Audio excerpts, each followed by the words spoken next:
Shambulio la hivi karibuni kwenye makazi binafsi ya waziri mkuu wa Israel Benjamin Netanyahu huko Caesarea lililotekelezwa na drone ya SAYYAD 107 inayomilikiwa na kundi la Hezbollah limevutia macho ya dunia. Tukio hilo halikuzua tu taharuki kwa sababu ya lengo lake hatari, bali pia linaonyesha ukuaji wa teknolojia ya kijeshi ya Iran. SAYYAD 107 ni zaidi ya drone ya kawaida. Ni ushahidi wa jinsi Iran inavyoimarisha ushawishi wake katika vita vya kisasa kupitia teknolojia ya drone, ikitoa msaada kwa washirika kama Hezbollah kwa vifaa vinavyoweza kukwepa mifumo ya ulinzi ya hali ya juu. SAYYAD 107 ni chombo cha angani kisicho na rubani UAV kilichobuniwa na Iran na sasa kinatengenezwa kwa wingi na Hezbollah nchini Lebanon. Ikiwa na uwezo wa kufikia umbali wa kilomita 100, droni hii ni nyenzo madhubuti inayoweza kushambulia shabaha muhimu ndani ya maeneo ya adui. Sifa yake hatari zaidi ipo kwenye njia ya kuratibiwa, ambayo inaruhusu kubadilisha mwelekeo pamoja na urefu, yani altitude, wakati wa safari.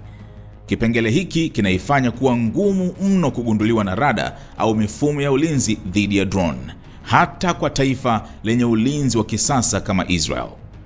Kinachotofautisha SAYYAD 107 au 107 na drone nyingine katika ukanda huo ni uwezo wake wa kufanya kazi kwa uhuru mara tu inapoachiliwa. Inaweza kupangwa kabla ili kuepuka kugunduliwa kwa kubadilisha mwelekeo na altitude, yani urefu wake juu, ikiwezesha Hezbollah kufanya operesheni za kisiri katika urefu mdogo. Katika wiki za hivi karibuni, drone hii ilihusika katika shambulio lililosababisha vifo vya wanajeshi 4 wa IDF katika kambi ya kijeshi ya Binyamina. Tukio hili linathibitisha sio tu usahihi wa SAYYAD 107, bali pia ufanisi wake katika hali za kijeshi, jambo linalozidi kuwatia wasiwasi maafisa wa ulinzi wa Israel. Programu ya drone ya Iran imekuwa moja ya zilizoendelea zaidi katika ukanda huu, ikiipa Tehran faida ya kimkakati kwa kuimarisha mawakala wake kote Mashariki ya Kati. Jamhuri ya Kiislamu ya Iran imewekeza kwa kiasi kikubwa katika teknolojia ya UAV, ikitengeneza aina mbalimbali za drone kwa ajili ya uchunguzi na mashambulizi. Kwa kuzisambaza moja kwa moja au kupitia michoro ambayo Hezbollah na wanamgambo wengine wanaweza kuiga, Iran imejipatia silaha ya gharama nafuu na yenye athari kubwa kuwakabili wapinzani wake wa kikanda bila kuingia moja kwa moja vitani. Drone ya SAYYAD 107 ni sehemu ya mkakati mpana wa Iran wa kutumia mbinu za vita visivyo vya uwiano, yani asymmetric warfare tactics. Vita visivyo vya uwiano, asymmetric warfare, inahusu mbinu za kijeshi ambapo upande mmoja kama Iran au mawakala wake kama Hezbollah hutumia vifaa na mbinu zisizo za kawaida kama drone, wanamgambo au mashambulizi ya ghafla kupambana na maadui waliobobea kijeshi kama Israel.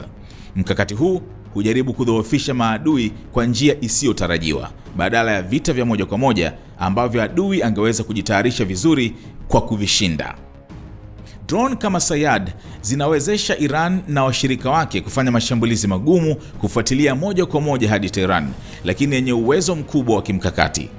Kuongezeka kwa matumizi ya drone zilizobuniwa na Iran na Hezbollah kunathibitisha kwamba Iran inaibadilisha Lebanon kuwa uwanja wa vita wa muda mrefu wenye uwezo wa kushambulia shabaha ndani kabisa ya Israel. Iran pia imeonyesha uwezo wake wa kutumia drone katika maeneo mengine ya mizozo. Katika miaka hivi karibuni, vikosi vya Houthi nchini Yemen, ambao pia wanapata msaada kutoka Iran, wamerusha drone kwa mafanikio dhidi ya miundombinu ya mafuta na vituo vya kijeshi vya Saudi Arabia. Mkakati huu wa kuvipatia vikundi visivyo vya kiserikali teknolojia ya drone unaonyesha juhudi za Iran kupanua ushawishi wake na kudhoofisha wapinzani bila kuhusika moja kwa moja kijeshi. Tofauti na makombora, drone kama SAYYAD huchanganya usahihi, kubadilika na inatumia ujanja. Ukubwa wake mdogo hufanya iwe ngumu kugunduliwa na rada, na gharama yake ya chini ikilinganishwa na makombora ya ballistic inaruhusu mashambulizi ya mara kwa mara bila kumaliza rasilimali. Athari za kisaikolojia zinazotokana na mashambulizi ya drone hizi ni sawa na uharibifu wa kimwili unaosababishwa. Uwezo wa kushambulia maeneo nyeti kama makazi ya Netanyahu unapeleka ujumbe wazi kwamba hakuna eneo lililo salama dhidi ya drone za Hezbollah. Hili linabadilisha mfumo wa kuzuia mashambulizi, kwani sasa Israel inakabiliwa na changamoto ya kulinda sio tu miundombinu yake ya kijeshi, bali pia sasa viongozi wake wa kisiasa. Dhana ya kijeshi ya Iran inazingatia utengenezaji wa makombora ya ballistic, vita vya drone na operesheni za mawakala kama nguzo za mkakati wake wa kikanda. Mbali na drone za tactic kama SAYYAD 107, Iran imetengeneza makombora ya masafa marefu kama Shahab 3, Fateh 313 na Zolfaga yenye uwezo wa kufika Israel na vituo vya kijeshi vya Marekani katika ukanda huo. Mchanganyiko huu wa makombora na drone unatoa uwezo wa Iran na washirika wake kufanya mashambulizi ya tabaka nyingi, yakichanganya mashambulizi ya masafa marefu na drone fupi kama SAYYAD. Kwa kupanua uwezo wake wa kushambulia, Iran imehakikisha kuwa hata mbele ya vikwazo vya kimataifa na ukosefu wa teknolojia ya kijeshi ya kawaida, inaweza kutumia silaha zenye nguvu. Drone kama SAYYAD 107 zinaipa Iran na Hezbollah nafasi ya kufanya kazi ndani ya eneo la kijivu, chini ya kiwango cha vita ya wazi, lakini zenye athari kubwa kijeshi na kisaikolojia. Matumizi ya mara kwa mara ya SAYYAD kushambulia maeneo ya kijeshi na raia yameanika udhaifu unaozidi kuongezeka katika mifumo ya ulinzi ya Israel. Ingawa Iron Dome pamoja na David Sling zina ufanisi dhidi ya rocket na makombora, drone zinazoruka chini na kubadilisha mwelekeo zinatoa changamoto ngumu zaidi. Vikosi vya ulinzi vya Israel vinatarajiwa kuboresha uwezo wao wa kukabiliana na drone, pengine kwa kutumia mifumo ya laser au kuboresha mitandao ya rada kugundua malengo madogo na polepole. Hata hivyo, maboresho haya yanahitaji muda, na uwezo wa Hezbollah kufanya mashambulizi zaidi kwa drone kama SAYYAD unasababisha tishio la haraka. Wakati Hezbollah inaendelea kutegemea drone kama SAYYAD, Israel italazimika kuimarisha ulinzi wake ili kukabiliana na tishio hili jipya. Wakati huo huo, nafasi ya Iran kama msambazaji mkuu wa teknolojia hizi inaashiria kwamba ushawishi wake katika Mashariki ya Kati utaendelea kukua zaidi. Kila drone inayopenya bila kugunduliwa juu ya ardhi ya Israel inaongeza hatari ya mgogoro mpana wa kikanda.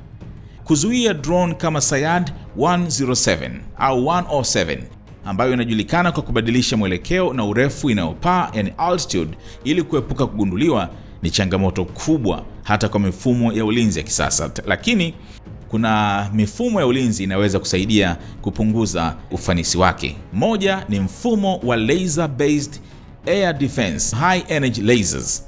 Mfano ni Iron Beam ya Israel. Faida yake sasa, mifumo ya laser inaweza kulenga na kuharibu drone kwa haraka kwa kutumia miale ya nguvu ya juu. Na laser inafanya kazi vizuri dhidi ya drone ndogo na za chini kama SAYYAD. Changamoto yake ni kwamba inahitaji hali nzuri ya hewa ili kufanya kazi kamilifu, na bado inakabiliwa na changamoto za kupanua operesheni kwa maeneo makubwa. 2, mitandao ya rada za kisasa na mfumo wa ufuatiliaji wa drone.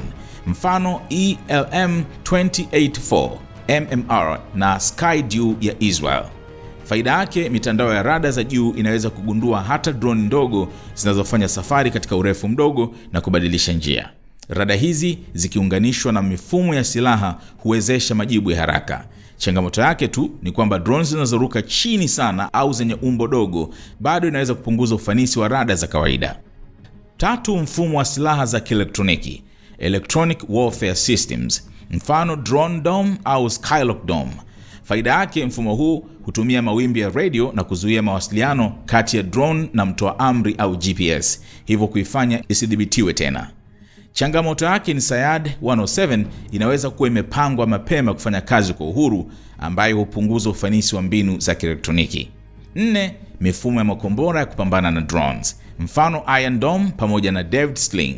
Faida yake ni kwamba makombora haya yameundwa kwa ajili ya kukamata makombora ya angani kama rocket na drone. Makombora haya yameundwa kwa ajili ya kuyazuia, kuintercept makombora ya angani kama rocket na drone.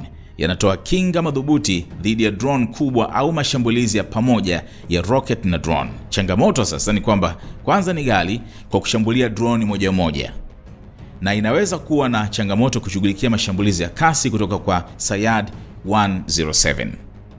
Na 5 ni ulinzi wa anga kwa kutumia drones za kupambana na drone, counter drones, mfano Harpy na Drone Hunter. Faida yake, hizi ni drone maalumu zinazoweza kufuatilia na kuharibu drone au adui angani. Zinatoa uwezo wa ufuatiliaji na ushambulizi wa karibu, hasa dhidi ya drone zinazobadilisha mwelekeo mara kwa mara kama SAYYAD 107. Changamoto: inaweza kukabiliwa na changamoto katika mazingira yenye drone nyingi au wakati wa mashambulizi haraka. Kwa hiyo sasa, ili kuzuia kwa ufanisi drone hizi pasua kichwa za SAYYAD 107, Israel au taifa jingine linahitaji mchanganyiko wa mifumo ya ulinzi, kuanzia laser systems, rada za hali ya juu hadi silaha za kielektroniki. Mfumo wa laser based kama Iron Beam unaonekana kuwa na uwezo mzuri zaidi kwa sababu ya uharaka na gharama nafuu ya uendeshaji ikilinganishwa na makombora ya gharama kubwa kama Iron Dome. Lakini ujumuishaji wa mifumo mbalimbali ndio mkakati bora zaidi kuhakikisha ulinzi dhidi ya drones za kisasa kama SAYYAD 107. CH Duty Track wanasambaza magari bora yaliyoundwa na Maafrika kwa ajili ya Afrika kutoka China. Wanatengeneza malori yanayokidhi mahitaji yako maalumu. CH Duty Track, ubora unaoaminika kwa bara la Afrika. Wasiliana nao sasa.